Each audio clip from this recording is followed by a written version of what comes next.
आपके सामने ना सबसे पहले वो ये सिर्फ उन लोगों के लिए जिन्होंने फर्स्ट टाइम पेपर देना है, जो पहले दे चुके हैं पेपर उनको ये बातों का पता है कि सबसे पहले वो आपको ना क्वेश्चन पेपर दे जाएंगे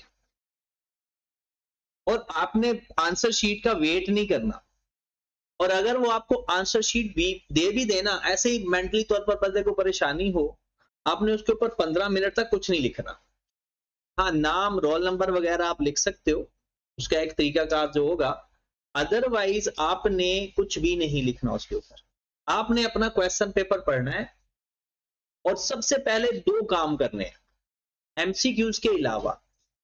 आपने अपने क्वेश्चन को जितने भी, अगर 12 नंबर का सवाल है तो उसको भी 1.8 से मल्टीप्लाई करते हैं, 10 नंबर सारे मार्क्स को एमसीक्यूज के अलावा आपने 1.8 से मल्टीप्लाई करना है। और ये डिसाइड हो गया कि भाई मैंने इस सवाल को इतना टाइम देना है। अब इतने टाइम में जरूरी नहीं कि सवाल हो जाए, और हो सकता है कम टाइम में भी हो जाए। तो आपने ये पहला स्टेप है आपका, ये 15 मिनट यूटिलाइज करने का तरीका है। फिर आपके पास दूसरा स्टेप होगा कि आपने उसमें से 30 to 40 मार्क्स का पेपर सिलेक्ट करना है जो आपको आता होगा। 30 to 40% मार्क्स, मतलब 30 to 40 मार्क्स के पेपर ये आता होगा, हर किसी को ही आता होगा। वो सिलेक्ट करना है जो आपने पहले हल करना है। अब इसमें कोई तरीकाकार नहीं होता, राइटिंग आपकी बिल्कुल काउंट नहीं होती, यहां पर प्रेजेंटेशन काउंट होती है। अब प्रेजेंटेशन का मतलब राइटिंग की खूबसूरती नहीं होता, बल्कि आप लोग फॉर्मेट ठीक होना चाहिए बस।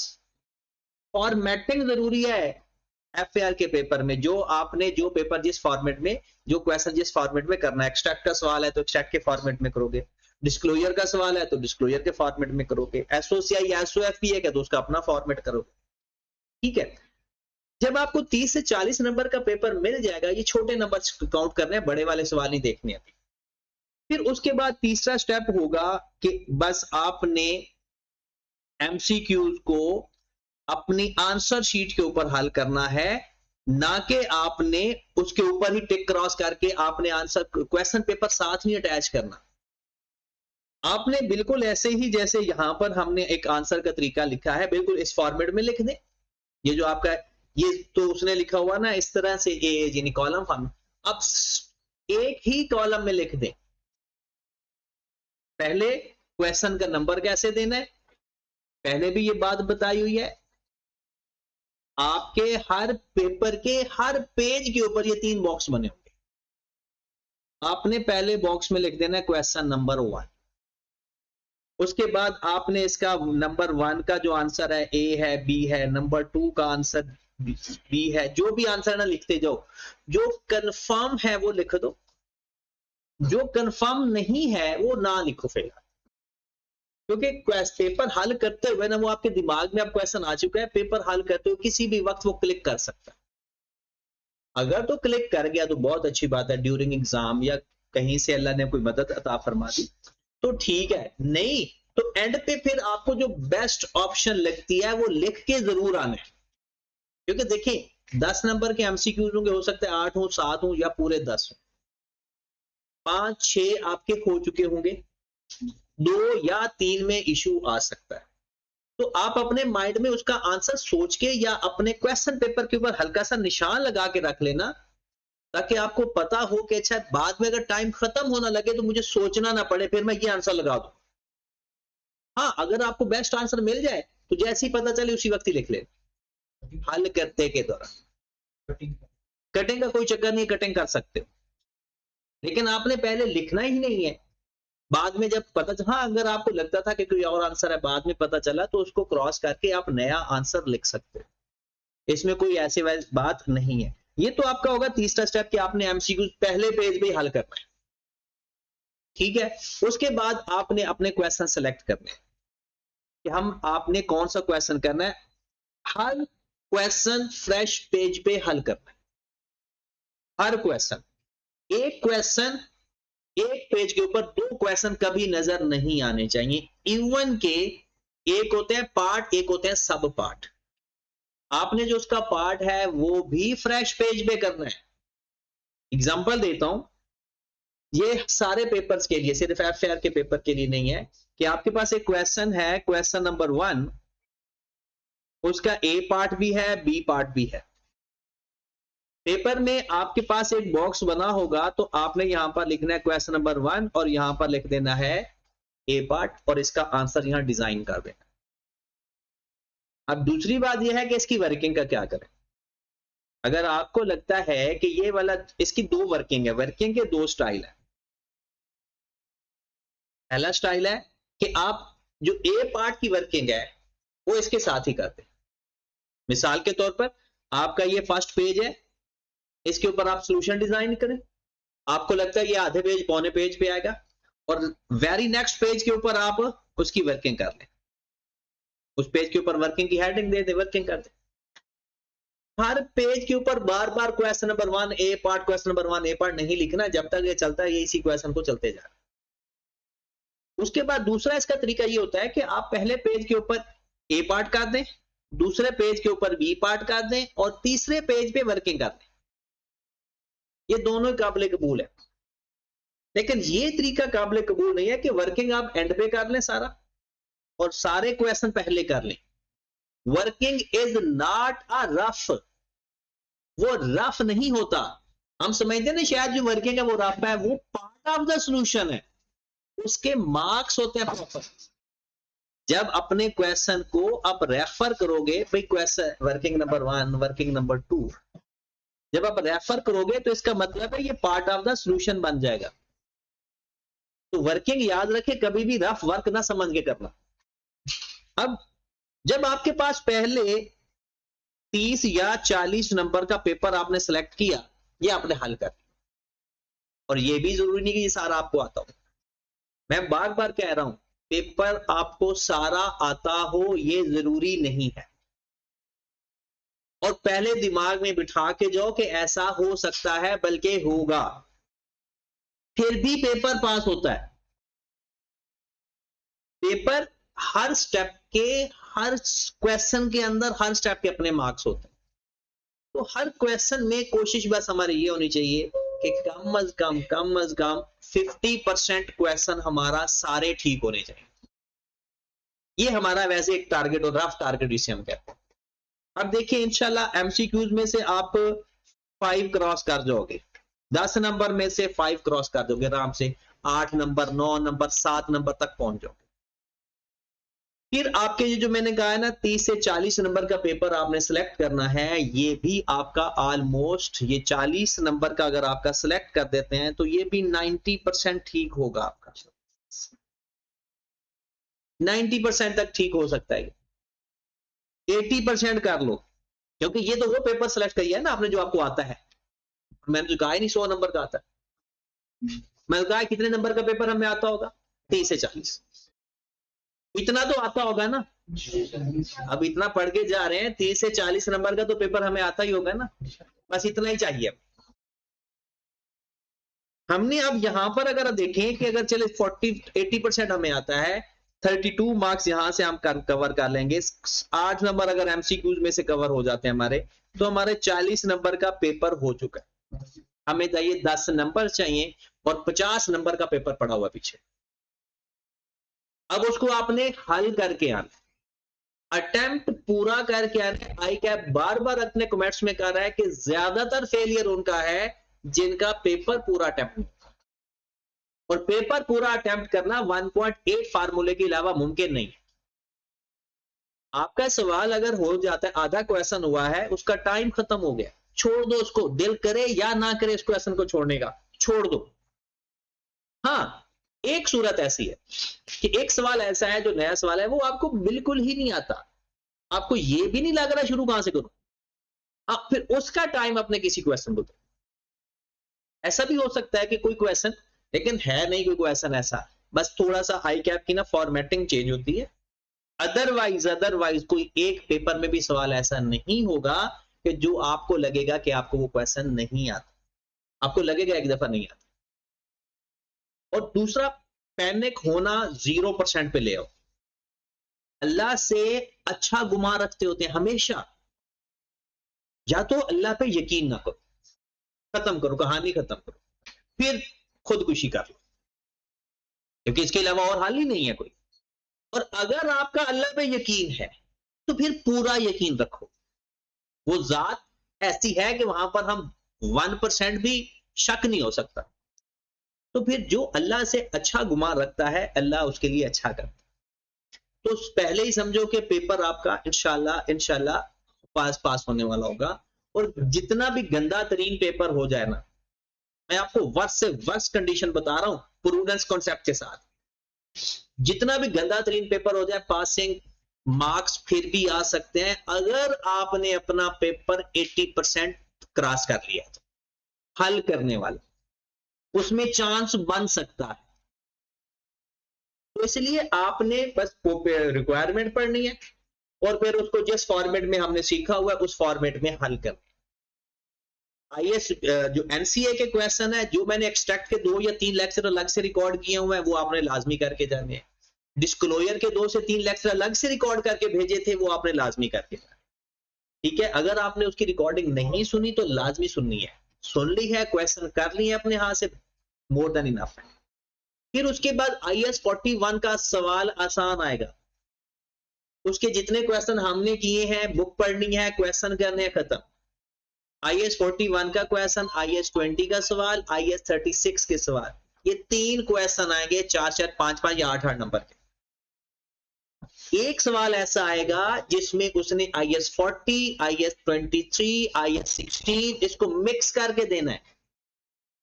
वो सवाल लाजमी को प्रैक्टिस, 2 सवाल हैं आईएएस 23 और आईएएस 40 के साथ, नोट्स और एक्सट्रैक्ट के, वो दोनों करके जाना है, लाजमी करके जाना है। मतलब यह है कि जो फाइनल रिवीजन के तौर पर जिस एक्सट्रैक्ट या नोट्स के अंदर आईएएस 23 और आईएएस 40 हो वो क्वेश्चन लाजमी करके जाना। हाँ जी, हाँ, एक मनी ईयर लिमिटेड वाला एक और सवाल भी है। 2 क्वेश्चन आपने वो लाजमी अपने हाथ से जबानी प्रैक्टिस करके जाने। उसके बाद जिसका आपको डर हो सकता है, देखें कैश फ्लो है, एनपीओ है, फाइनल अकाउंट है। देखिए ये वो सवाल है जिसमें से इन्होंने आपको फेल नहीं होने देना और पूरे नंबर भी नहीं देने। ये वो टॉप, आपने अपने फॉर्मेट तैयार रखे, इन फॉर्मेट से अपना क्वेश्चन अटेम्प्ट करके जितना आपसे हो सकता है, बात खत्म। इसके अलावा इसमें परफेक्शन की जरूरत है ही नहीं। एनपीओ के बारे में मैं थोड़ा सा गाइड कर देता हूं, तीनों के बारे में थोड़ा थोड़ा सा। अगर क्वेश्चन आ जाता है एनपीओ का, 2 चांस है, या तो 20 नंबर का सवाल आएगा या 10 से 12 नंबर का सवाल आएगा। मैंने आपको 2 पार्ट में इसको हल करवाया हुआ है, अगर आपको याद हो। एक मैंने करवाया हुआ है लास्ट लेक्चर और सेकंड लास्ट लेक्चर, 2 लेक्चर भेजे थे। उसमें एनपीओ एक अलग तरह से अपेयर हो रही है, उसमें फंड अकाउंटिंग आ रही है, एंडोमेंट फंड का जिक्र होगा, रिस्ट्रिक्टेड फंड का जिक्र होगा, नॉन करंट एसेट के फंड का जिक्र होगा। वो एक सेपरेट चीज है, अगर उसमें से सवाल आएगा तो 10 से 12 नंबर का सवाल आएगा। जो लास्ट 2 लेक्चर है उसमें से अगर पेपर आता है तो 10 से 12 नंबर का आएगा। और अगर वो आता है 20 नंबर का सवाल, फिर भला कौन सा सवाल आएगा जो हम पहले 4, 5, 6 लेक्चर पढ़े थे, जिसमें बड़े बड़े सब्सक्रिप्शन का लेजर अलग बनता था, मेंबरशिप फी का अलग बन रहा होता था, जिसमें नॉन करंट एसेट इन्वॉल्व होते थे। अगर तो 10 से 12 नंबर का सवाल आया ना, इसके ऊपर 10 मिनट भी टाइम नहीं लगना, ये याद रखें। 2-3 इनकम होंगी, बाकी एक्सपेंसेस होंगे, और एक्सपेंसेस तो हर जगह एक जैसे होते हैं। इसका एनपीओ के सवाल, बल्कि कैश फ्लो, एनपीओ और फाइनल अकाउंट के बारे में परेशानी लेना छोड़ दें। 2-3 सवाल डायरेक्ट मेथड के कर लो, 2-3 सवाल इनडायरेक्ट मेथड के कर लो, 2-3 सवाल एनपीओ के दोनों पार्ट के लाजमी सवाल करना, दो कम से कम 2-2 सवाल करना, फंड अकाउंटिंग वाला अलग करना और बाकी अलग करना। फाइनल अकाउंट के 2 सवाल उनको ही 2-3 दफा कर देना, जो अच्छे सवाल है, बड़े सवाल है, लास्ट में किए।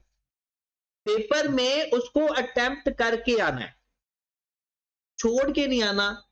जितनी एडजस्टमेंट गिवन है वो फिल करके आ जाओ, जो नहीं है ना सही, क्योंकि उसके आपको पता है मार्किंग स्कीम में जाए ना, हर एक के अपने नंबर होते हैं, हर एडजस्टमेंट के अपने नंबर है।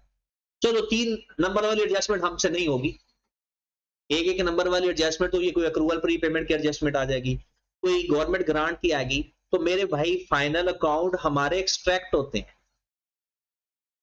फाइनल अकाउंट और एक्सट्रैक्ट एक ही चीज है। फाइनल अकाउंट कंप्लीट करना होता है, एक्सट्रैक्ट स्पेसिफिक एडजस्टमेंट होती है, ये चीज है।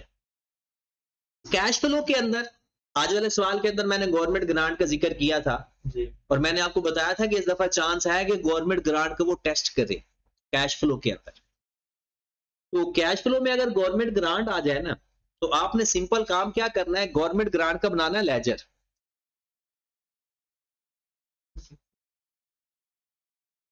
ठीक है, आपने सबसे पहले ये देखना है कि भाई इसका ब्रॉड डाउन जाहिर सी बात है लायबिलिटी होता है।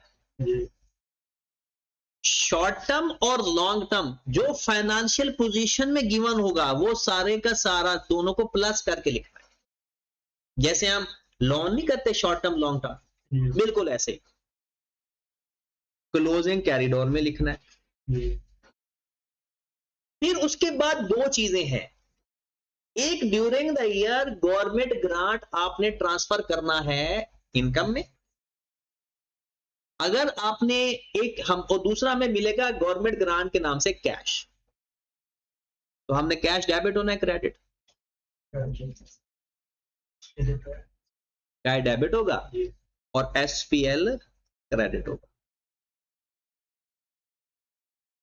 अब ये जो चीज है इसको आपने लिखना है इन्वेस्टिंग एक्टिविटी के अंदर।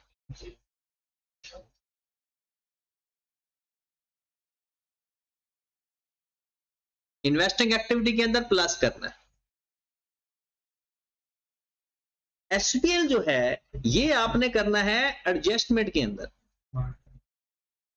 ऑपरेटिंग एक्टिविटी की एडजस्टमेंट नहीं होती, एडजस्टमेंट के अंदर, और वहां पर क्या करना जाकर एक तरीका। दूसरा रिफंड का केस आ जाए, रिफंड का केस आ जाए, एंट्री पास करना। मैं आपको सारी चीज सिचुएशन बता रहा हूं, रिफंड का केस आ जाए तो एंट्री पास करना। पता है एंट्री क्या होती है रिफंड के केस की?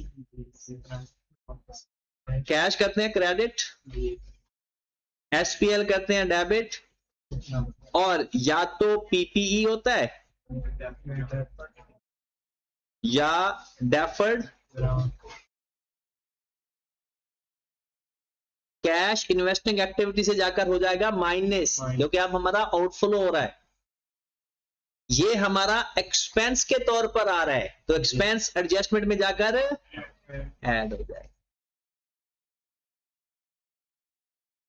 आखिरी सिचुएशन ऊपर वाला, अच्छा ये जो ऊपर वाला मैंने लेजर बनाया है ये डायरेक्टली डिडक्शन है या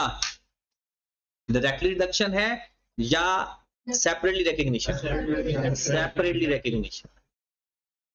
फिर उसके बाद मुझे आप बताएं, लास्ट ये पेपर पे वो ट्रिक खेल गया ना तो बच्चे वैसे परेशान हो जाएंगे। अगर अकाउंटिंग पॉलिसी है उसकी डायरेक्टली डिडक्शन, गवर्नमेंट ने हमें पैसा दिया, या आपने ये मैं आपको कॉन्सेप्ट भी सिखा रहा हूं कि कोई सिचुएशन आ जाए तो आपने अपने दिमाग को कैसे इस्तेमाल करना है। हमने 100 रुपए का एसेट खरीदा, 40 रुपया गवर्नमेंट ने हमें दे दिया, गॉट इट। अब आपने पीपीई डेबिट कैसे करोगे? पीपीई डेबिट कैसे करोगे? पीपी का लेजर बनाओगे ना, तो पीपी का लेजर हम बनाएंगे कुछ ऐसे, पीपीई डेबिट कैश क्रेडिट कितने से, फिर कैश डेबिट पीपीई क्रेडिट, ऐसा ही होगा। अब जब मैं पीपीई का लेजर बनाने लगूंगा तो मेरा पीपीई डेबिट भी हो रहा है, मेरा पीपीई क्रेडिट भी हो रहा है, तो मैं अपना पीपीई डेबिट करूंगा कैश के नाम से 60। इसके अलावा गवर्नमेंट ग्रांट का कुछ भी नहीं करना। अगर डायरेक्टली डिडक्शन आ जाए तो उसको डिडक्ट करके लिख देना पीपीई के अंदर, इसके अलावा गवर्नमेंट ग्रांट का कुछ भी नहीं होना, कैश फ्लो के अंदर किसी जगह पर भी नहीं आएगा।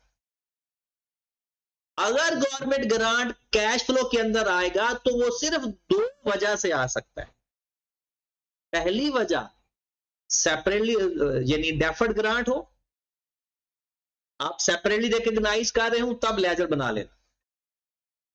और दूसरा कि अगर रिफंड का केस हो, रिफंड का केस दोनों केसेस में आएगा क्योंकि कैश आउट हो रहा है। हमने ये देखना है बारीकी से, कैश इन हो रहा है ड्यूरिंग द ईयर या आउट हो रहा है ड्यूरिंग द ईयर। अगर कैश आपको लगता है नेट हो गया, देखिए कैश आउटफ्लो हुआ जरूर है इस केस में, 100 रुपए का खर्चा हुआ था, 40 रुपए वापस मिल गया, तो नेट कैश हमारा आउट कितना हुआ, 60 रुपए का, वो इसके अंदर आ जाएगा कैश के नाम से 60 रुपए। ये कैश डेबिट नहीं हो रहा, पीपीई डेबिट हो रहा है, कैश क्रेडिट हो। तो जब कभी जिंदगी में आपको परेशानी आए ना तो आप देख लें, क्योंकि ऑपरेटिंग एक्टिविटी के अंदर ना इनडायरेक्ट मेथड में नहीं समझ लगनी आपको, लेकिन इन्वेस्टिंग और फाइनेंसिंग एक्टिविटी के अंदर डायरेक्ट कैश जाता नजर आना चाहिए और कैश आता नजर आना चाहिए। अगर कैश डिक्लेयर आपको नहीं नजर आ रहा कि कितना आ या जा रहा है, तो वो कैश फ्लो एक्टिविटी है ही नहीं। आप मुझे इन्वेस्टिंग या फाइनेंसिंग एक्टिविटी की कोई एक एडजस्टमेंट बता दें मुझे कि सर इसमें हमें क्लियर दिखाएं कि कैश आ या जा कब रहा है, मैं आपको साबित करके दिखा। इन्वेस्टिंग और फाइनेंसिंग एक्टिविटी में क्लियरली जितना कैश जाता नजर आ रहा है, आउटफ्लो आता नजर आ रहा है, इनफ्लो और ड्यूरिंग द ईयर, बस। डिस्पोजल है, डिस्पोजल के बदले में कैश आता है ना, तो हम लिखते हैं ना cash receipt from disposal. Investment खरीदी है तो कैश जा रहा है, इंटरेस्ट रिसीव्ड है तो कैश आ रहा है, पीपी खरीदा है कैश जा रहा है। और आपने देखा नहीं कि हम उसमें से जो उधार पे खरीदे निकाल देते हैं क्योंकि उसका अभी कैश आउट नहीं। ओके की बात। अब ये तो चीजें मैंने आपको जो जर्नल डिस्कशन में बताई, टॉपिक वाइज मैं आपको बता देता हूं। 13 हमारे टोटल टॉपिक है। एमसीक्यूज कंसेप्चुअल फ्रेमवर्क से आएंगे या बाकी चैप्टर्स को मिल मिला के क्वेश्चन आ जाएंगे एमसीक्यूज में। और कभी कभी ऐसा भी होता है कि कॉन्सेप्चुअल फ्रेमवर्क का वो बड़ा सवाल भी दे सकता है, पॉसिबल है दे सकता है। देखिए ना, सिंपल सी बात है, आई कैप ने लिखा तो गलती से है, लेकिन लिखा तो है ना 3 चैप्टर में से 3 से 40 नंबर, उसने मिनिमम 30 मार्क्स पूरे करने। अब 20 नंबर से ज्यादा तो सवाल दे नहीं सकता, या 25 नंबर है वैसे मैक्सिमम उसके पास 25 नंबर का सवाल वो दे सकता है, बट 20 नंबर एक नॉर्मल रेट है। चलो जी, एनपीओ या फाइनल अकाउंट से 20 नंबर का सवाल आ गया, बाकी पीछे 10 नंबर का क्या करे। मैं मिनिमम बात बता रहा हूं, मिनिमम वाली। अब 10 नंबर का क्या करेगा? अब 10 नंबर उसको या तो फाइनल अकाउंट का बड़ा सवाल दे देगा, एनपीओ का छोटा सवाल दे देगा, और 1-2 नंबर के कंसेप्चुअल फ्रेमवर्क के एमसीक्यू दे देगा। ये हमारा सेक्शन ए की उसकी प्लानिंग। दोनों में से एक सवाल बड़ा देगा। ऐसा भी कर सकता है 15-15 नंबर के 2 हिस्से कर दे, दोनों एवरेज टाइप के सवाल दे। उसके पास रेंज यही है, हुई उससे गलती है। हालांकि इसकी रेंज भला क्या होनी चाहिए थी, 25 से 30 नंबर। कि एक क्वेश्चन वो फाइनल अकाउंट का दे दे और एक क्वेश्चन वो कंसेप्चुअल फ्रेमवर्क के दे दे। मतलब एनपी और फाइनल अकाउंट से एक सवाल, और लेकिन अब उसने लिख दिया है तो मैंने उसका पास्ट एक्सपीरियंस देखा है कि आई कैप अपनी वेटेज को ब्रेक नहीं करता, और अगर करेगा तो उसके बाद हमसे रिमार्क्स भी तो पूछता है, तो हम रिमार्क्स में लिखेंगे कि भाई ये चीज आपने कही थी लेकिन इसमें से सवाल पूरे नहीं हो रहे। ये तो हो गया हमारा पार्ट 1। पार्ट 2 पे आए तो पार्ट 2 भी कितने नंबर का है, 30 से 40, जिसमें 4 चैप्टर है। रेशियो का सवाल कंफर्म, कैश फ्लो का सवाल कंफर्म, बड़े सवाल, और इक्विटी और आई एस्टिमेट से छोटा सवाल, और ये तीनों सवाल कंफर्म है। हाँ, रेशियो सॉरी इक्विटी और IS8 को वो एमसीक्यूज में भी दे सकता है, सेपरेट सवाल भी दे सकता है। 4 चैप्टर, हाँ इसमें से वो दिल खोल के 3 से 40 नंबर पूरे कर सकता है, क्योंकि टॉपिक ऐसे हैं। 12 से लेकर 16 नंबर का सवाल आपका रेशियो का आएगा। रेशियो के सवाल में आपने कमेंट्स लिखने की बहुत अच्छी प्रैक्टिस करनी है, रेलिवेंट कमेंट्स जो उसने पूछे हैं वो बताकर आना है, जो आपको आते हैं वो अपने पास ही रखना। इस बात का बड़ा ख्याल रखता है वो, और इस एक सवाल से डिसाइड होगा आपका पेपर फेल होना या पास होना। अगर जिस बंदे ने रेलिवेंट रिमार्क्स लिख दिए उसका पेपर नहीं फेल हो। अगर वो स्कोप से बाहर चला गया, ये डिसाइड करता है आई कैप को दिखाने के लिए कि भाई हम कॉन्सेप्चुअल पढ़ के आए, सिर्फ खाली पेज ही याद करके आए। ये है आपका रेशो का सवाल। कैश फ्लो का सवाल भी 12 से 18 नंबर का, बाकी पीछे बचता है इक्विटी और IS 8। हो सकता है इस दफा अंग्रेजी लिखवा ले इसमें से, और हो सकता है सवाल छोटा सा दे दे। देखिए इसमें से 15-15 भी सवाल करे ना तो फिर भी उसके बाद 10 नंबर रहते हैं अभी। तो ये तो चारों टॉपिक्स इंपॉर्टेंट। तो इसमें से ना वो वैसे छोड़ेगा वो किसी जगह से नहीं, कहीं MCQs में टांग अड़ा लेगा, कहीं ना कहीं से वो सवाल लाजमी देगा। हम ये नहीं कह सकते ये चैप्टर पूरा ही छोड़ के चले जाए। अगर वो इसमें से कर सकता है, ये हरकत कर सकता है कि वो इन चारों में से कोई एक टॉपिक कंप्लीटली छोड़ दे। कौन सा छोड़ेगा ये भी नहीं पता, क्योंकि जो हो सकता है जो हम छोड़ जाए वो आ जाए। और लास्ट टॉपिक बड़ी हैरानगी वाली बात है कि आई कैप ने उसके मार्क्स कुछ ऐसे रखे, हालांकि इसके नंबर कुछ ऐसे होने चाहिए थे। ये 10 नंबर का गैप ऊपर वाला इसमें एडजस्ट होना चाहिए था, या कम से कम 30 से 40 तो होने ही चाहिए थे। लेकिन इसमें से ये बात कंफर्म है नंबर 35 ही आएंगे, इससे कम नहीं होगा, 34 भी शायद ना। अब इन 35 नंबर का जो डिजाइन है, एक तो या तो एक्सट्रैक्ट का सवाल पक्का है या डिस्क्लोजर का, और अगर इन दोनों को छोड़ के जाएगा वो गिरेगा जर्नल एंट्री पे। अब जर्नल एंट्रीज लास्ट टाइम उसने अच्छी खासी पूछी हुई हैं, और डिस्क्लोजर भी पूछे थे लास्ट टाइम उसने, लेकिन पूछे थे IS 38 के, अब वो हमारे सिलेबस में। तो मेरे भाई एक क्वेश्चन कंफर्म है डिस्क्लोजर या एक्सट्रैक्ट। हाँ ये अलग बात है कि आई कैप ने ये अगर वीडियो देख ली और वो कहेगा अच्छा अच्छा ऐसा कह रहे हो, और वो उसको जर्नल एंट्री का सवाल दे दे। लेकिन जर्नल एंट्री मैं तो कहता हूं दे, जर्नल एंट्री ही तो हम करके जाते हैं। तो जर्नल एंट्री दे जाएगा तो क्योंकि हमने इनको भी तो उसी के हिसारे करते हैं। हाँ ये भी देखेगा। फिर एक सवाल, अब IS 41 का सवाल, IS 20 का सवाल लो मेरे भाई, ये मेरी प्रेडिक्शन के हिसाब से ये सवाल आपके कंफर्म है। 41 का सवाल, 20 का सवाल, 20 का सवाल इंग्लिश है जी, अंग्रेजी। 5 सबसे ज्यादा सवाल पास पेपर के अंदर ना अंग्रेजी में लिखने वाले हैं ही IS 20।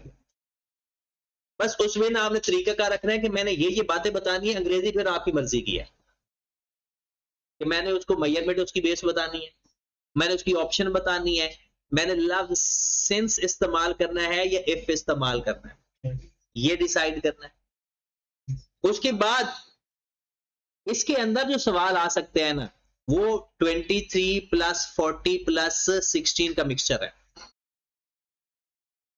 36 को अगर वो इधर नहीं मिक्स करेगा इधर दे देगा,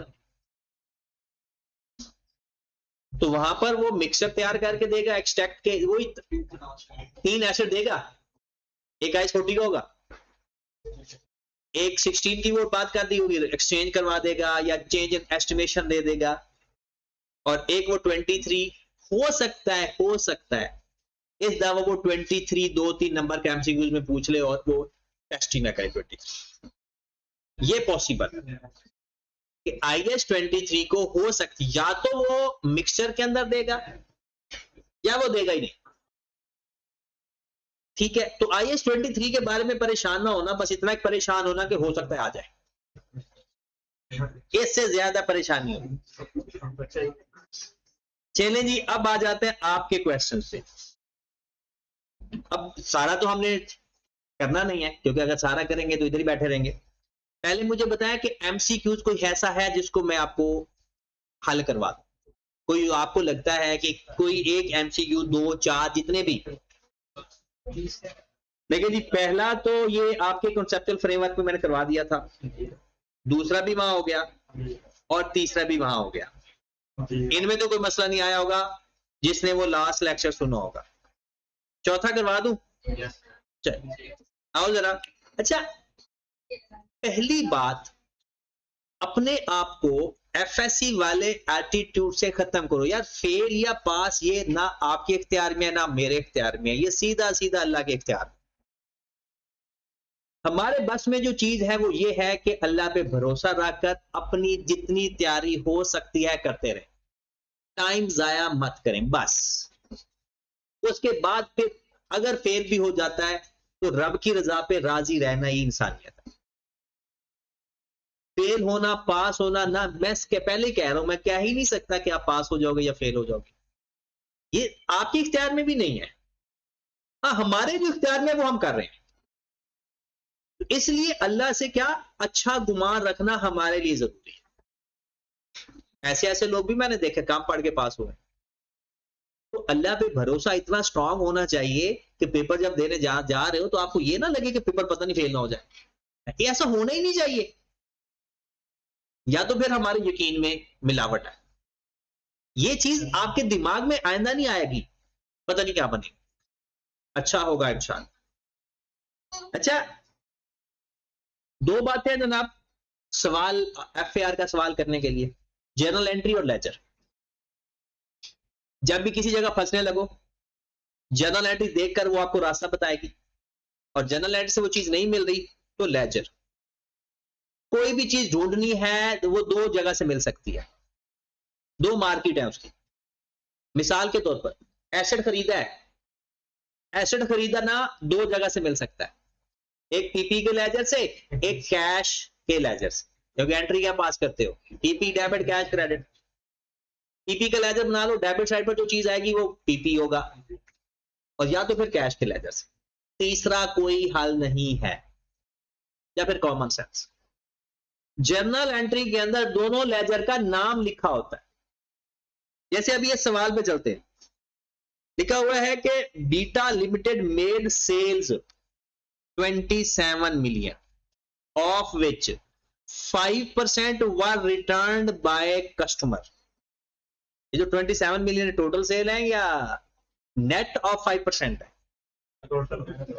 हाँ, जिसमें से BL cell gold eight markup 35% on, और CPS दे दिया।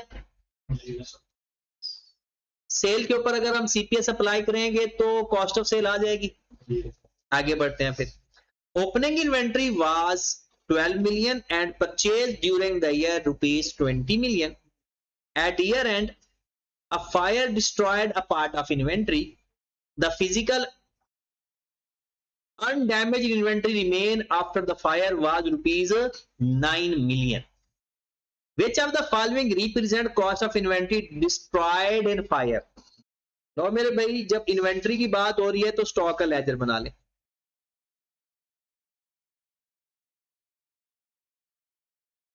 स्टॉक का लेजर में मैं जब लिखूं तो यहां ब्रॉड ऑन आता है, यहां परचेज आता है, यहां कॉस्ट ऑफ सेल आता है, यहां एबनॉर्मल लॉस आ जाता है, और यहां कैरी डाउन आ जाता है।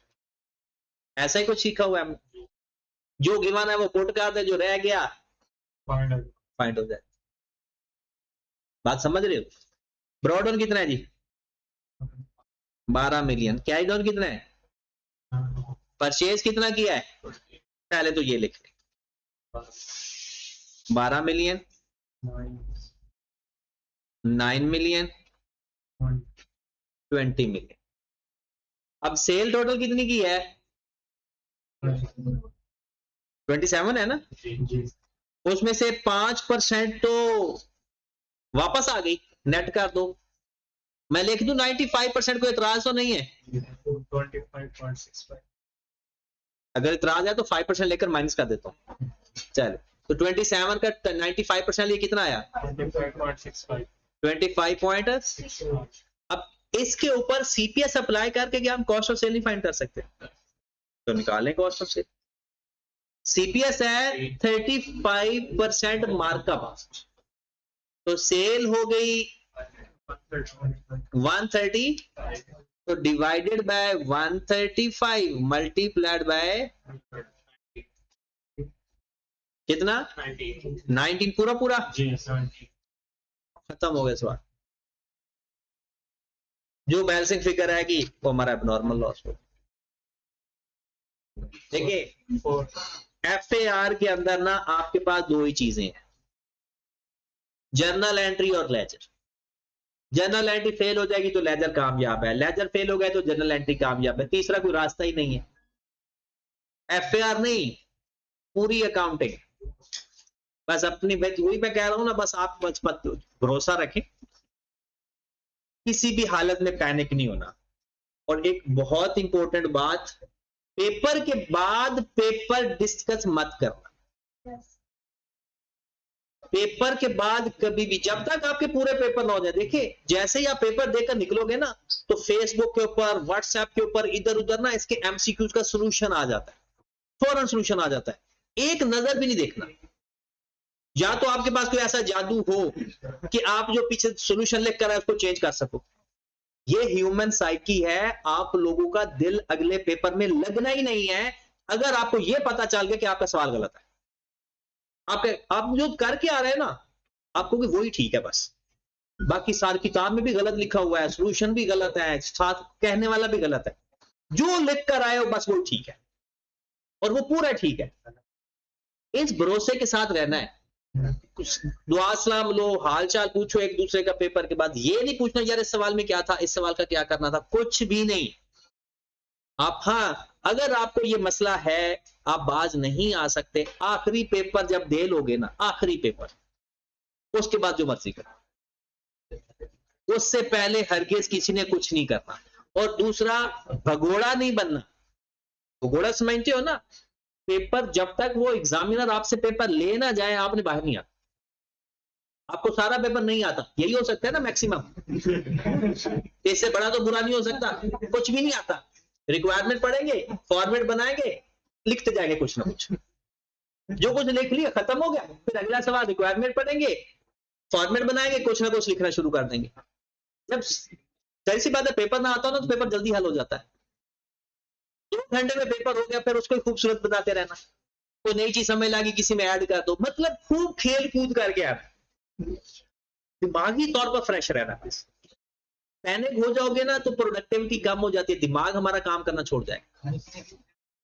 हाँ लेकर जा सकते हैं, तो ये ना कि आप 2 पराठे साथ ले जाए, हल्की फुल्की, मतलब कोई कैंडीज वगैरह या कोई इस तरह से चीजें लेकर जा सकते हैं, ले जाना भी चाहिए। और बस आपको पहले पता होना चाहिए कि आपका बीपी लो होता है या हाई होता है। ये ना हो कि वहां पर बीपी लो हो रहा हो तो आप हाई वाली मेडिसिन ले लें, तो इस चीज का भी ख्याल रखना है। अच्छा, मुझे MCQs में कोई और सवाल बताएं अगर आपको चाहिए कि मैं डिस्कस कर दूं। है कोई सवाल? चलें जी, मुझे बताएं क्वेश्चन नंबर 2 के अंदर, ये तो सीधा सीधा ये मैंने हल करवाया हुआ है, ये तो कंप्लीट सॉल्यूशन करवाया हुआ है, बस नाम चेंज है, बाकी सारा सवाल वही है। मुझे बताओ, स्पाइडर लिमिटेड वाले सवाल में मुझे किसी पर प्रॉपर्टी को डिस्कस कर दूं? ओके है, सॉल्यूशन भी अभी भेज देता हूं, पता भी चल जाएगा, बाकी चीजें भी देख लेना। और अब सॉल्यूशन भी गलत होगा, आप ठीक हो, अब सिर्फ आप ठीक हो, ठीक है, बाकी कोई ठीक नहीं है। ये तो क्वेश्चन ये भी रिपीटेड है, ये रेशियो वाला सवाल हमने किया हुआ है, एज इट इज बुक का सवाल है। मुझे ये बताओ, इसको मैं एक्सप्लेन कर दूं।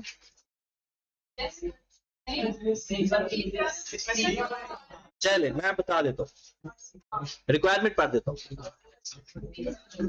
सवाल ये है, for each of the matters above explain appropriate accounting treatment in accordance with. एक बात याद रखनी है, लफ्ज डिस्कस आ जाए, लफ्ज एक्सप्लेन आ जाए, एलैबोरेट आ जाए, लिखनी अंग्रेजी है, अंग्रेजी को क्वांटिफाई भी कर सकते हो। अंग्रेजी क्वांटिफाई कैसे होती है, वहां पर आप अमाउंट लिख सकते हो कि इस अमाउंट से इस तरह से होगा, वो लाजमी करना है। कैलकुलेशन भी थोड़ी सी उसके अंदर ही दिखा देना, अंग्रेजी के अंदर लाजमी दिखाना है, लेकिन जर्नल एंट्री पास नहीं करनी। Including whether the matter should be accounted for retrospectively या प्रोस्पेक्टिवली। सबसे पहले आपने ये बताना है, सबसे पहले ये अकाउंटिंग पॉलिसी है या एस्टिमेट है। अगले लाइन के अंदर लिखोगे कि ये रेट्रोस्पेक्टिवली है या प्रोस्पेक्टिवली है, और तीसरी लाइन के अंदर लिखोगे कितनी अमाउंट का डिफरेंस आ सकता है, बस ये सवाल खत्म होता है। सेकंड पार्ट में लिखा हुआ explain how the matter identified 1 and 3 should be reflected in statement of changes in equity. फिर वही बात, प्रोस्पेक्टिवली या क्या ये हमारे करंट ईयर के प्रॉफिट को अफेक्ट करेगी या पिछले सालों को भी अफेक्ट करेगी।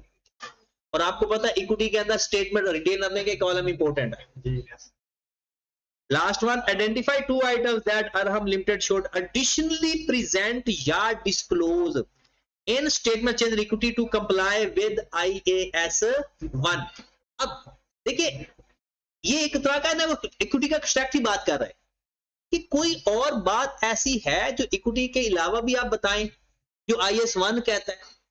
ये सवाल अब आपके पेपर में नहीं आ सकता, उसकी वजह यह है क्योंकि IAS 1 के जो डिस्क्लोजर है वो R2 में चले गए। IAS 1 के डिस्क्लोजर हमारे सिलेबस में नहीं है। IAS 1 हमारे सिलेबस में है, उसके डिस्क्लोजर सारे के सारे वो आगे हैं, ठीक है। उसके बाद 4 पॉइंट इसका, the draft statement of change in equity prepared by the finance department present only the opening equity, profit for the year and closing equity. It does not separate show other comprehensive income, transaction with owners or the effect of the retrospective adjustment। कहता है statement of change in equity के अंदर उसने सिर्फ क्या क्या लिखा हुआ है, ओपनिंग बैलेंस, प्रॉफिट और क्लोजिंग बैलेंस। तो कहता है कि आप उसने ना तो ये लिखा OCI, ना लिखा उसने ट्रांजैक्शन विद द ओनर, और ना उसने लिखा इफेक्ट ऑफ, तो हम क्या कहेंगे कि ये सारे लिखना भी जरूरी है क्योंकि ये ड्राफ्ट है। ड्राफ्ट का मतलब है उसने अपनी तरफ से बना लिया, तो हम इसको सारा एडजस्ट कर देंगे। हमने क्या करना है कि हमने जो इफेक्ट आना है, OCI का effect, transaction with the owner और उसकी जो एडजस्टमेंट है रेट्रोस्पेक्टिव एडजस्टमेंट, वो ओपनिंग बैलेंस में कर देंगे। और उसके बाद सिंपल आपने अपनी अंग्रेजी में बातें लिखनी है कि ये चीजें इग्नोर नहीं कर सकते बल्कि इसको भी कंसीडर करना जरूरी था। क्वेश्चन नंबर ये देखिए, ये एक अच्छा सवाल था, क्वेश्चन नंबर 6। इसको मैं डिस्कस कर देता हूं क्योंकि ये एक पार्ट इसका, बाकी मेरे ख्याल में सारी चीजें इसमें मैंने आपको गवर्नमेंट ग्रांट का बता दिया।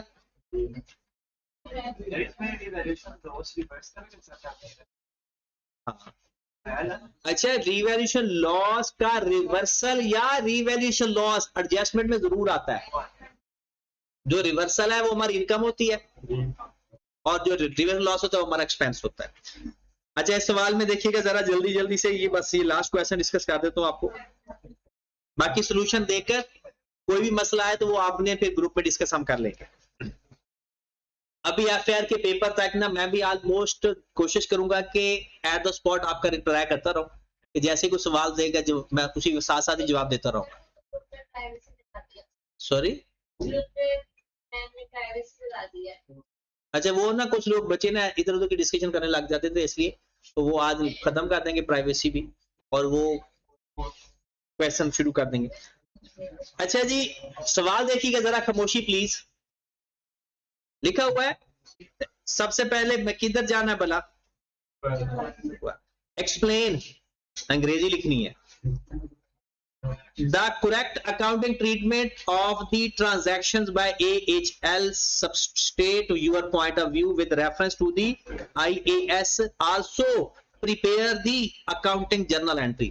एक बात याद रखना, अगर ये आखिरी लाइन ना लिखी होती ना, आखिरी सेंटेंस, तो हमने जर्नल एंट्री पास नहीं करनी। अब उसने कहा जर्नल एंट्री भी पास करे और अंग्रेजी भी लिखे। दिसंबर 2014 की बात है। अब सवाल देखिएगा, plant and equipment include A31 carrying amount 918,400 which was fabricated in house। Fabricated in house का मतलब है खुद बनाई है। एक मशीन आपने खुद बनाई है जिसको शुरू कब किया था, Feb 2014 by using existing plant and machinery। एक बात याद रखनी है, जब कोई प्लांट एंड मशीनरी एग्जिस्टिंग इस्तेमाल करके आप मशीन बनाते हो ना, तो जो इस्तेमाल कर रहे हो मशीन, उसकी डेप्रिसिएशन भी आपके नए मशीन की कॉस्ट में ऐड होगी। एक मशीन इस्तेमाल करके आप इन्वेंट्री बना रहे हो, उसकी डेप्रिसिएशन इन्वेंट्री की कॉस्ट में ऐड हो। एक मशीन इस्तेमाल करके आप पीपी बना रहे हो, मतलब ये बिल्डिंग बन रही है, बिल्डिंग बनाने के लिए प्लांट मशीनरी इस्तेमाल हो रही होगी, उसकी डेप्रिसिएशन इसकी कॉस्ट में ऐड होगी। देखिएगा, अब जरा फोकस कीजिएगा। फेब 2014 में ये काम शुरू हुआ। मटेरियल एंड लेबर क्या मशीन की कॉस्ट में ऐड होगा या नहीं होगा? जितनी मटेरियल लगेगा, जितनी लेबर लगेगी, सारा ऐड होगा। Depreciation existing and plant and machinery, क्योंकि उसने यहां पर क्या लिखा हुआ है,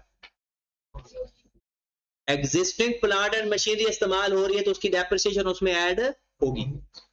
एडमिन कॉस्ट, लेकिन उसने ऐड की हुई है, उसने ऐड की हुई है, उसने तो गलत किया हुआ है ना। 20% profit normally charge to its customer, ये कभी भी ऐड नहीं होता। इसका मतलब ये है कि इतने में वो नॉर्मल सेल करता है, तो सेल प्रॉफिट प्रूडेंस कांसेप्ट कहता है कि वो कभी भी ऐड नहीं करते। उसने कॉस्ट फाइंड की, जरा देखिएगा, 984,000, फिर उसने डेप्रिसिएशन ले ली 65,600, और ये उसने वैल्यू बता दी आपको 9,18,400। नीचे लिखता है direct material include material loss due to fire 40,000, ये तो हमारा नॉर्मल लॉस होता है। क्या इसको एसेट की कॉस्ट में ऐड करेंगे? The fabricated machine was transferred and available for use, कब? 1 मार्च को, और प्रोडक्शन कब स्टार्ट हुई? 1 मई को। तो बताओ डेप्रिसिएशन 1 मार्च से शुरू करेंगे या 1 मई से? मार्च से शुरू करेंगे तो कितने महीने बनते हैं, और उसने कितने लिए हुए? सवाल अब हमने किस तरह से पेपर में प्रेजेंट करना। उसने जो कुछ किया हुआ गलत किया हुआ। हम सबसे पहले एसेट की कॉस्ट फाइंड कर लेते हैं, उसने ये सब कुछ प्लस माइनस किया हुआ, हम रिवर्स कर देंगे। एसेट की ओरिजिनल कॉस्ट क्या आ रही है? मटेरियल कितना लगा, सवाल सामने है ना। मटेरियल आपका लगा मेरे भाई 656,000 माइनस 40,000, कितना आ गया? 616,000। ये हमारा लगा मटेरियल, और डेप्रिसिएशन ऑफ एग्जिस्टिंग प्लांट 24,000। इसके अलावा ना एडमिन कॉस्ट ऐड होनी थी, ना 20% ऐड होना था, ना बाकी, सब कुछ खत्म। ये हमारी ओरिजिनल कॉस्ट थी, कितनी? 6, और इसकी डेप्रिसिएशन कितनी होनी चाहिए थी? 640,000 मल्टीप्लाइड बाय 10%, मल्टीप्लाइड बाय 10/12, कितना? 53333, बस खत्म। ये हमारी वर्किंग है। अब हम क्या कहेंगे, अंग्रेजी में तो लिखनी है, अंग्रेजी में क्या लिखोगे? एबनॉर्मल लॉस के बारे में एक लाइन लिखोगे, abnormal loss is not a part of the cost of asset, admin cost not directly attributable to the cost, 20% profit not added in the cost of the, ये 3 बातें लिखना। कौन कौन सी 3 बातें लिखेंगे? एक एबनॉर्मल लॉस के बारे में, एक एडमिन कॉस्ट के बारे में, और दूसरी 3 बातें। 7 नंबर है, मैं 7 बातें आपको पूरी करवाने लगा हूं। फिर हम लिखेंगे कि एसेट की डेप्रिसिएशन कब लेते हैं, कब लेते हैं? एसेट अवेलेबल फॉर यूज हो, उसने ली हुई है एसेट जब प्रोडक्शन स्टार्ट। कितनी बातें होगी? 4। अब 5वें नंबर पर 2 एंट्रीज पास करते हैं। अब एंट्री जरा देखिएगा, फोकस करना। उसने एसेट की कॉस्ट कितनी लिखी हुई है? 984,000। होनी कितनी चाहिए थी? कितनी ज्यादा लिखी हुई है? 344। अब जरा क्या करेंगे, PPE credit 344, admin cost debit, कितनी है एडमिन कॉस्ट? 1,40,000। एडमिन कॉस्ट के बाद एबनॉर्मल लॉस,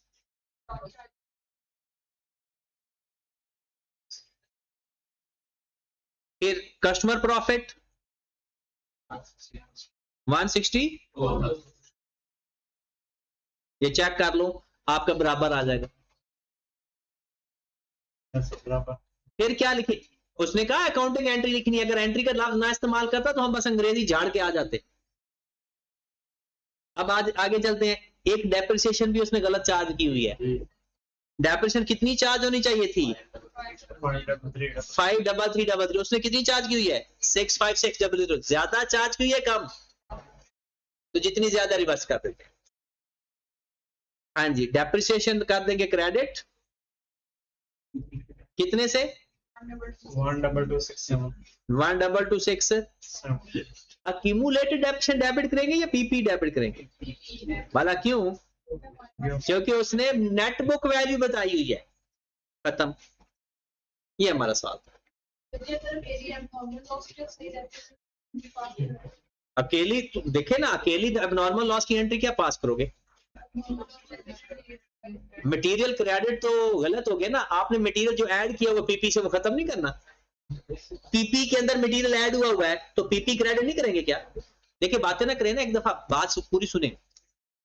पेपर में जब आप थोड़ा सा बस अपना दिमाग इस्तेमाल करना है। मटेरियल में एडमिन कॉस्ट ऐड हुई है, कस्टमर का प्रॉफिट ऐड हुआ है, एबनॉर्मल और चार्जेस ऐड हुआ है। अगर आप पीपी इन अमाउंट से क्रेडिट नहीं करोगे तो वो तो अमाउंट स्टिल पीपी के अंदर है। पहले पीपी क्रेडिट करेंगे और जो जो अमाउंट है उसको डेबिट कर देंगे, खत्म हो जाएगा पीपी। डेप्रिसिएशन भी गलत है। ये चीजें दिमाग में ना रखकर जानी है, तुक्का नहीं मारना।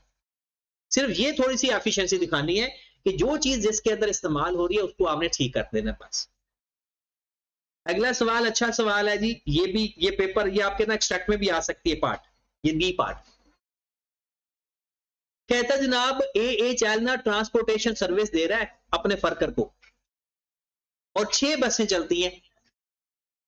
The buses are depreciated on straight line basis at the end of the last year the buses had the carrying value 7 million and remaining life 5 साल। at the end of the last year 7 million book value पड़ी हुई है और 5 साल उसकी remaining. और 1 जुलाई 2014 the local government promulgated a new legislation, एक नया लेजिस्लेशन उन्होंने नाफिज कर दिया। all public transport buses have required to undergo regular inspection after a period of 3 years। 3 साल, हर 3 साल बाद आपने इंस्पेक्शन करवानी है। An inspection exercise of the fleet of buses were undertaken on September 1, 2014 at a cost of rupees 1.8 million and this amount was capitalized in the carrying amount of the buses। अब यहां पर interesting बात यह है, ये amount उसने debit की हुई है या नहीं? उसने कहा है ना capitalise in the carrying amount, और बिल्कुल ठीक किया हुआ है।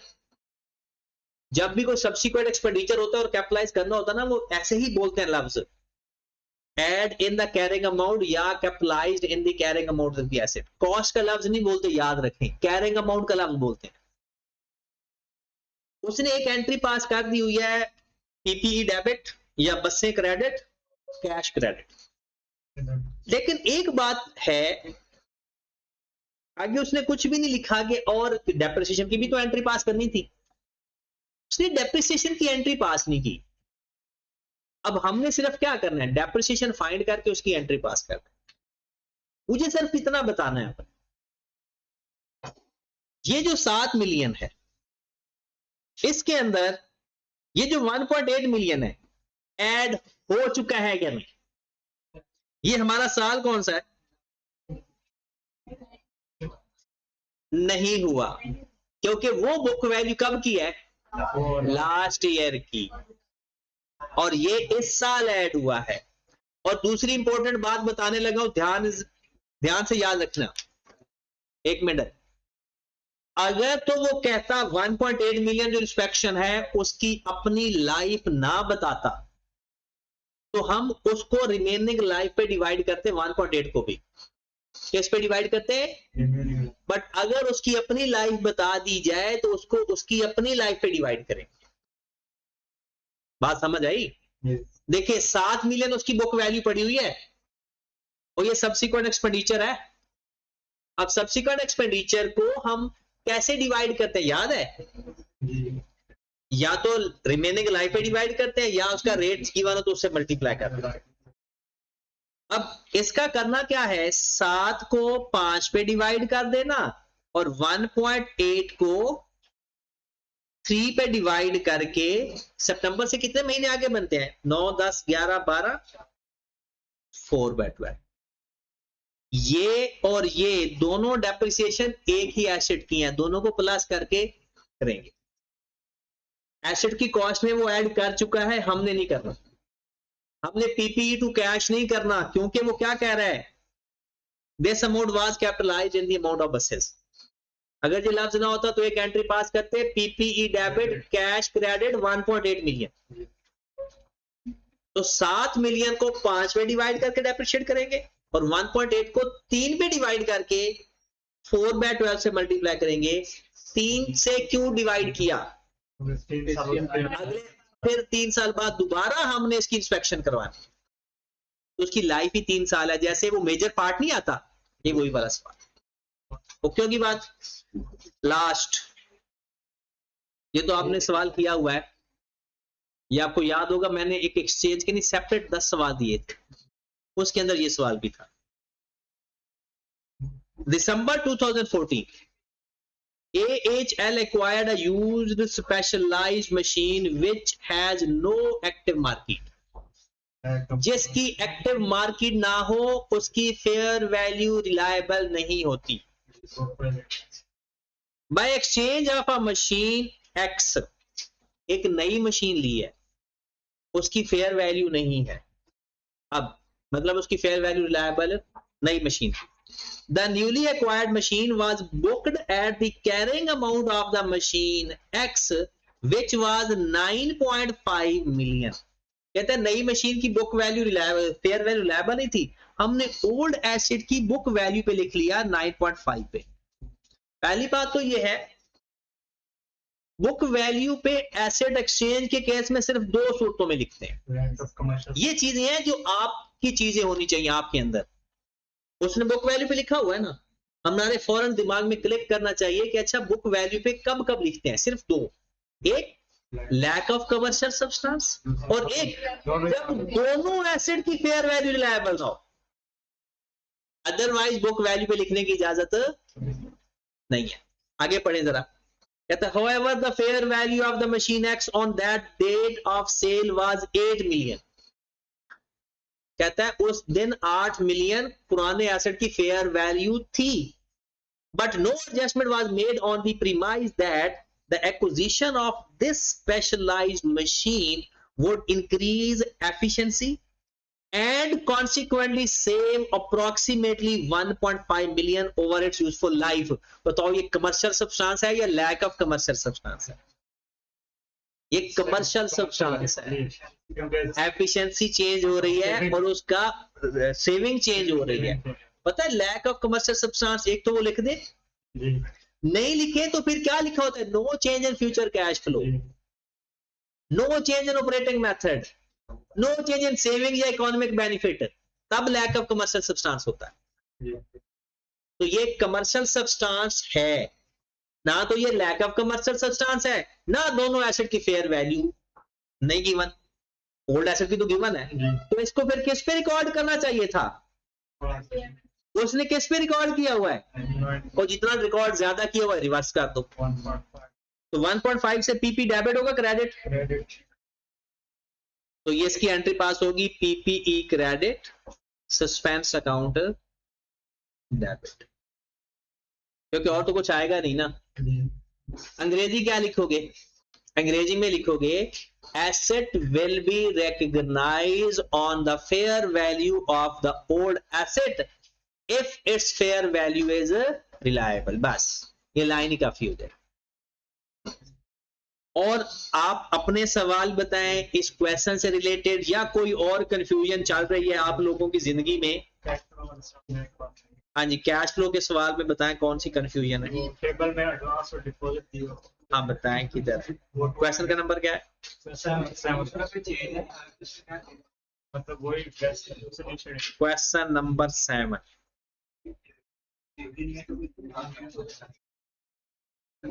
जी बताएं किधर है। अच्छा एडवांस एंड डिपॉजिट। अच्छा जिसका कोई चेंज ही नहीं उसका हम कुछ भी नहीं करेंगे।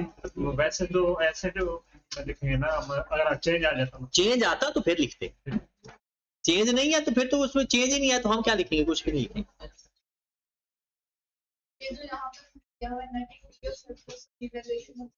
हाँ जी, नेट इक्विटी एंड सरप्लस और रिवैल्यूएशन ऑफ फिक्स्ड एसेट्स। हाँ इसका हम सिर्फ डिफरेंस लेके लिख रहे हैं या लेजर बना के रिवैल्यूएशन में सरप्लस रिवर्स हुआ है। ये तो आप लेजर बना लोगे, उसमें वैसे ही पता चल जाएगा कि क्या डिफरेंस आ रहा है। हाँ तो जो डिफरेंस आ रहा है, देखिए उसने पहले पीपी दिया, इन्वेस्टमेंट प्रॉपर्टी दिया, और उसने ये सारी चीजें देकर एंड में दे दिया net equity and surplus on revaluation of fix. पहले इन ऊपर वाली वैल्यूज को प्लस माइनस करके एक दफा चेक तो करें, तो आपको पता चलेगा कि इसका नेट बैलेंस कितना होगा। All assets minus all liabilities हमारा क्या होता है? Equity. All assets minus all liabilities हमारा क्या होता है? इक्विटी। अब उस इक्विटी के अंदर आपने सिंपल और अपना सरप्लस को एडजस्ट कर देना है, आपका जवाब आ जाएगा।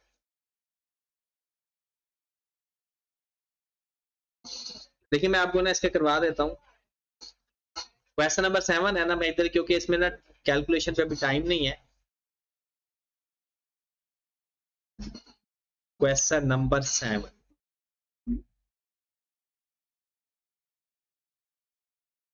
ये हमारी फाइनेंसिंग एक्टिविटी है। Cash received from issued of share, ये ठीक है ना। और उसने जो उसका नेट बैलेंस बताया हुआ है ना, आपने देखें टैक्स का आपका लेजर ठीक होगा, प्रॉपर्टी का ठीक होगा, इन्वेस्टमेंट प्रॉपर्टी भी आपने बनाया थी। शेयर कैपिटल में देखें 11,100 है, मिल गया 11,100 opening balance, 11,556 closing balance. PAT आपके पास ओके है? यही है, ये कुछ और था? चल उसके बाद हमारा जो यहां पर डिफरेंस आएगा, क्योंकि उसने कहा है कि इसके अंदर रिवैल्यूएशन है, तो रिवैल्यूएशन डेफिसिट है, या तो रिवैल्यूएशन सरप्लस होगा या उसका डेफिसिट। डेफिसिट का मतलब क्या है? इसकी एंट्री क्या पास हो रही है भला?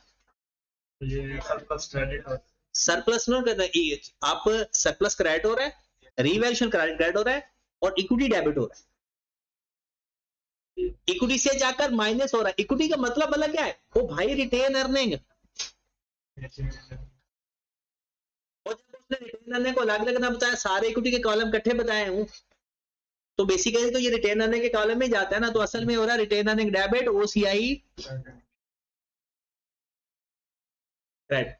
इक्विटी का कोई भी एलिमेंट डेबिट हो तो इक्विटी डेबिट को कह सकता है, इक्विटी का कोई भी एलिमेंट हो, बस खत्म। हाँ जी समझ नहीं आई। हाँ हाँ, तो इसको तो एडजस्टमेंट में लिखना है बस, इसके अलावा कुछ भी नहीं करना। और उसके बाद डेफर्ड ग्रांट है, ये इसका कॉलम आपने बनाया हुआ, पहले बना लिया होगा।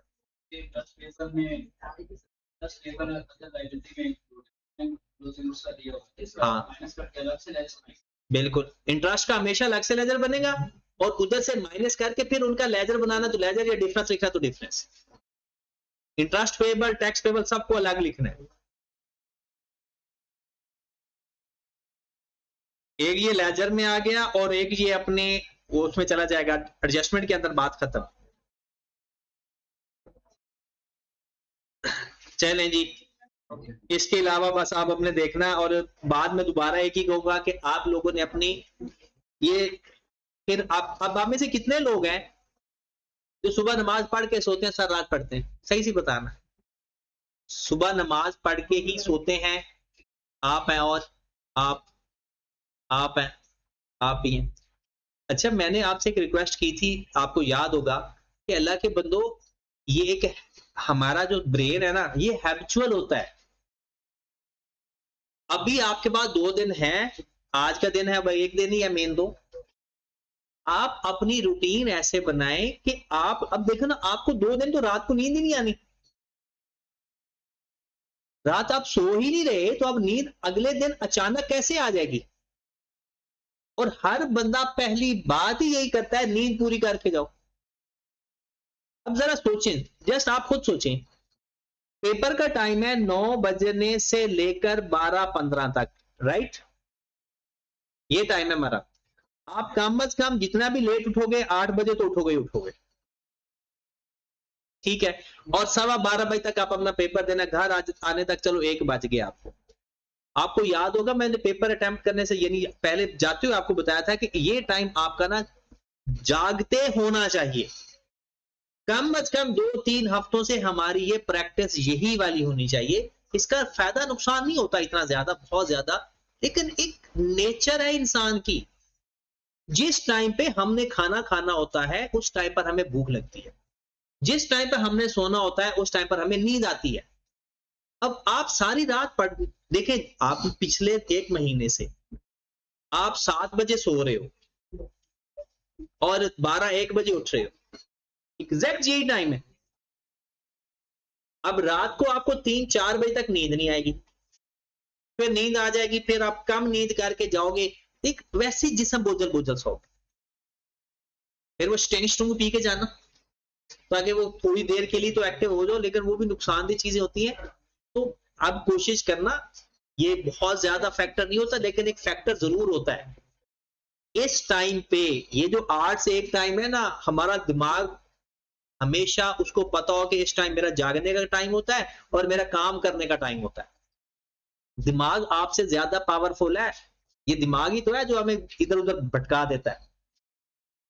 तो अभी कोशिश करना कि नींद लाजमी पूरी करके जाना, और जितना सवाल हो सका है ना करके आना, बस परेशानी की कोई बात ही नहीं है। इंशाल्लाह इंशाल्लाह अल्लाह खैर करेगा, बेहतर रिजल्ट आएंगे।